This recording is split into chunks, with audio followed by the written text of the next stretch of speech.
Hey guys, welcome to another episode of my podcast. As usual, I will try to meet up with you every Wednesday at the local time.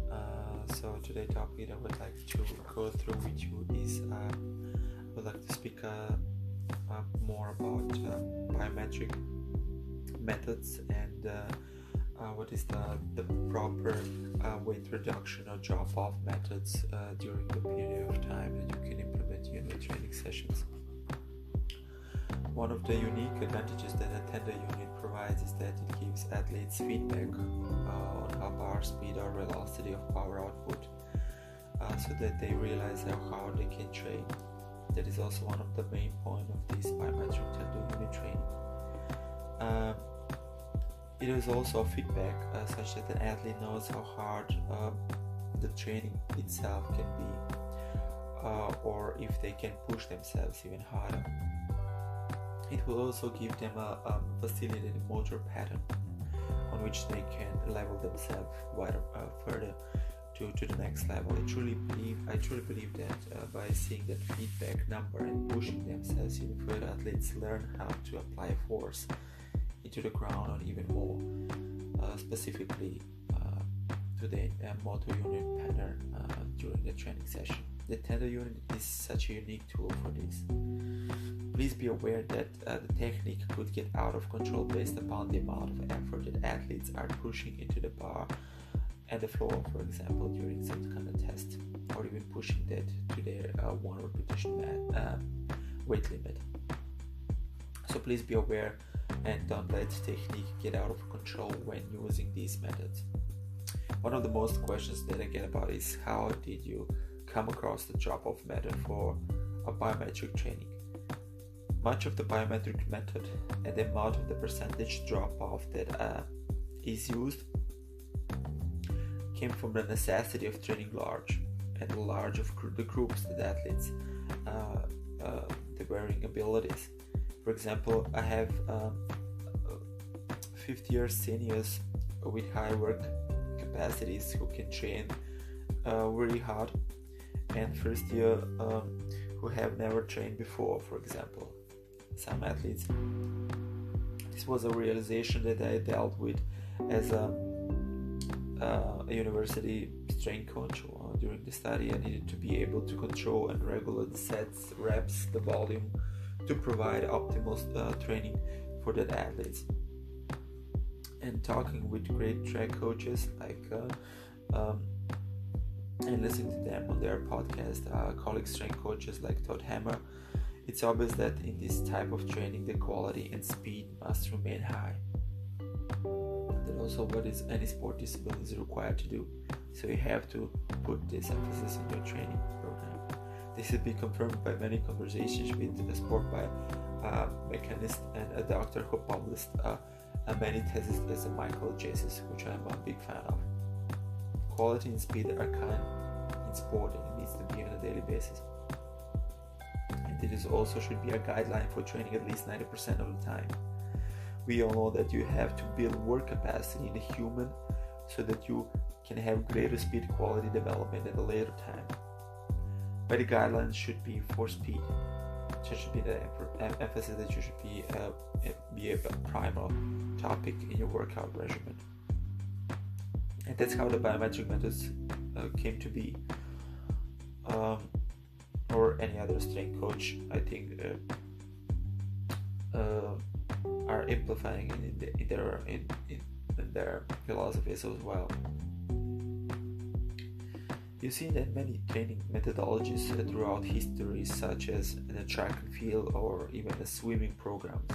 One of the track coaches I used to follow asked always a question: how many sets and reps should it be done for one optimal training without overtraining? How do I know when is the correct amount? The answer, I think, it's actually the percentage of drop-off. For example, if an athlete best effort or any particular distance in 4 seconds is 4 seconds, have the athlete continue to run that particular distance until 4.12 seconds or even slower. That would be the slowest point and the training point at which you would stop your athlete. In this scenario, we are using time as the biometric measure for some amount of training that can be completed. So you put some drop jumps or even explosive jumps, broad jumps, or some other sequences. The other possibility, if you're going another 3% drop off in high quality work, you could take a flying 30 meters and reduce it by 1 meter, for example. So you would take the best 30-meter effort the athlete has. If it was 2 seconds, you would reduce the distance the athlete runs and having continued to do 29 meters flying runs until he ran 2 seconds or slower. You can always manipulate the rest, but in most cases you wanted the rest to be maximal because you are training for maximal effort, which is something we can get into later. The concept from many coaches develop into the time and set controls is the biometric training. Essentially, you're going the same thing as the track coach did to regular training, but you would do it in the weight room. So that is how you can manipulate the work and always put some French emphasis on it, and even change it from track to field to the weight room over and over again. You can take a set weight within an exercise, and if you do 5 reps in 4 seconds, you will keep doing 5 repetitions so you do the same weight in 4.12 seconds if it's at your lowest time. At that point, your regulation of set speed comes dictated by time. And that is how the exercise frequency is developed for speed, strength, applying force. I find it is better to be optimal with sub-maximal days. For example, in the undulated periodization model, you would complete this on day 1 using the 3 training methods. There are other ways to manipulate the time set, but I have found that to be optimal for measuring the time. In this experience, many coaches are using some stopwatches in timing and sets. Please keep in mind that the technique is also a variable, very important variable. If the athlete technique changes over the sets, stop the amount of sets and reduce it doing, because the change in technique often increases the time that it's unnecessary. The athlete won't have consistent metrics, and you won't be able to continue measuring what is going to be effectively for a long period of time, and correctly, of course. As with everything is maximal effort training, even with the sub-maximal loads, you would most likely focus on technique, and that is how you should really put your athlete and looking for the small details of error, and try to be hard on your athlete at any point. How do you come up with the various drop-off percentage is also one of the questions I got asked. The drop-off percentage that I use in my programming with more advanced athletes basically came from a simple concept from testing an athlete. The vertical at the beginning of the workout. I trained the athlete for that particular day. I stop when the vertical goes back up and the athlete isn't fatigued, for example, and still super compensating with the jumps squat height. In the beginning, I use some other devices for measuring the percentage of drop-offs that the athlete perform and how soon they recover, for example. It's also one of the methods to provide myself with the frequency and how often the athlete should train again. For example, I had a professional athlete who had camp in 4 weeks. He hadn't worked upper body all summer and had come to me for help. He was a fighter in the NHL, so a hockey player, and informed me that he must get his bench over 10 reps with 225 pounds. On day 1, we tested him and he could only do 2 reps. He had been to However, prior to that, but at this point in time and over the summer, he had never trained upper body. As the result, we went with 1 or 2% drop off and batched every day for 4 weeks. By the end of his training with me at 4.5 weeks, we rep tested him again, and he went from 2 reps to 13 reps with 225 pounds. Understand that this athlete has been close to that level before, but needed to train the motor skill to get better and to do it as often as he could. Some days we only got 6 to 8 reps in a certain weight. On other days we did as many as 16 singles at a certain percentage above and below 225 pounds, of course.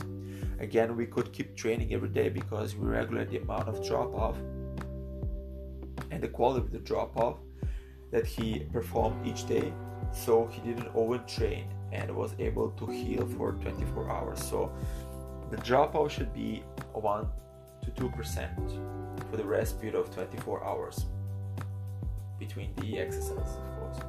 2 to 4%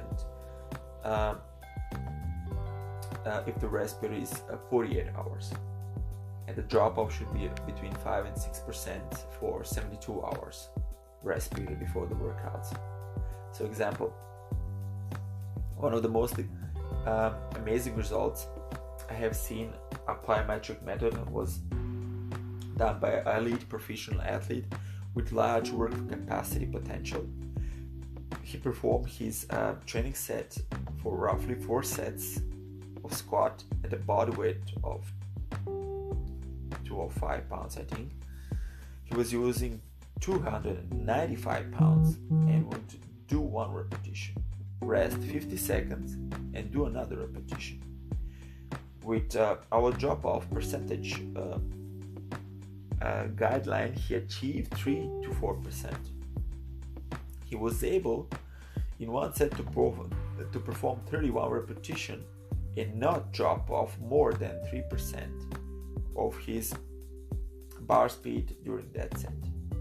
That particular day, the athlete did over 70 repetitions of the back squat at 295 pounds at a very high velocity. Essentially, some could say it was a jump squat because he was coming off the ground at the top due to acceleration. He was accelerating all the way through the bar. If he had done 80 repetitions, for example, we would have overtrained him. If he had done 50 repetitions, he would have been undertrained for that particular workout and the demand we imposed on him. So you should stick to this guideline between 1 or 2% of drop off between, like I said, 24 hours of the rest period and 3 to 4% of drop off between 48 to 72 hours rest period. So how do you use biometric training on a maximal effort day? One of the great things about the maximal effort training is that it gives the athlete a huge amount of feedback in their ability to push against a lot of force. In my undulating weekly model, it would go on the max effort day, which would be day 2, for example, of loading methods. I often use tendo training for maximal velocity training in regards to regulating max effort days. Essentially, what you're doing with the tendo is measuring the bar speed, for example, and that is what you should be focusing on. This will give you an understanding of how many sets an athlete should do on a particular day. I often only do singles or clusters with this particular method. So once again, please be aware that anything more than a single with maximal loads probably isn't optimal. So for example, I had an athlete regulate in regards to a 3% drop off. This particular professional athlete weighted or something over 200 pounds and back squatted 290 pounds for 72 singles over 4 sets in one day. He came in 2 days later. We tested him, and he was able to repeat things that he did 2 days prior during the workout in regards to bar speed and vertical jump height. We knew this athlete's work capacity ability at this point and training age. He was able to handle 2 or 3% drop off on training in every other day frequently. In one of the sets, this particular athlete, he did 32 reps in a row before he reached a 3% drop off. So the max effort biometric training is inspired by the Bulgarians. They hit maximal effort on a particular day to find out where the athlete was, and then reduce the weight by 5 to 10 kilos and hit singles until the technique actually becomes to failed, or the weight couldn't be lifted anymore in that particular workout. So this isn't confirmed through the Bulgarian coaches, only through people who have talked to many Bulgarian coaches over the years. And Charles Poliquin is also one of the celebrity trainer who like to, for example, to talk about the Bulgarian methods in his own books. If you have read it, if you haven't read it already, I would highly recommend that you should read some of his editions. Perfect workout guides. Everything is science-based, so it seems to be a very effective method for training maximal effort. The biggest key for maximal effort is being able to find the drop-off point for your own percentage base in regards to how much you or any other athlete should reduce the bar speed, and when the next time his training or your training will take place. So this is like all what I would have to say about it. And if you have any questions, I would really looking forward to hear from you about it. So thank you for listening to the Ivan Markovic podcast, and you'll be hearing from me